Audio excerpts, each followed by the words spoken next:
Beko Ермеков Pony деген аргымак менен кетүүдө. Жана Султан азыркы учурда поледан чыгып кеткен, жана судьянын ышкырыгы чыкпай калды. Жана бул жерде Бeko Ермеков деген бала келүүдө.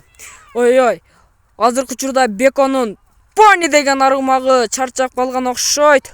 Ой, азыркы учурда Абдуллаев Санжарга улак ашкан кези. Ой. Көрдүңүздөр туугандар, өтө жакшы улак болууда. Азыркы учурда Абдуллаев Рамзанга улак ашкан маалы жанагы Абдуллаев Санжар. Өкө агайын элер. Султан Палуан, сорунуңду алып кетүкө.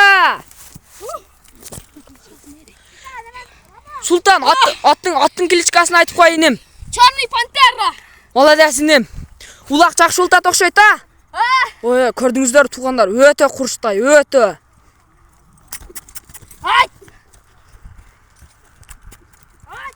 Азыркы учурда Абдуллаев Санжардын тайы дагы өтө корч. Жана бул жерде Рамазан өтө улакка кызыгып кетип, сумкасын "Братан, кармап туруңчу" деп кетүүдө. Жана бул жерде Султан Полвон азыр бир тайга ташады. Жана азыр Черный пантераны демалууга чыгарган перемена. Ой, азыркы учурда Бeko Ермеков Pony деген аргымагы менен улакталган.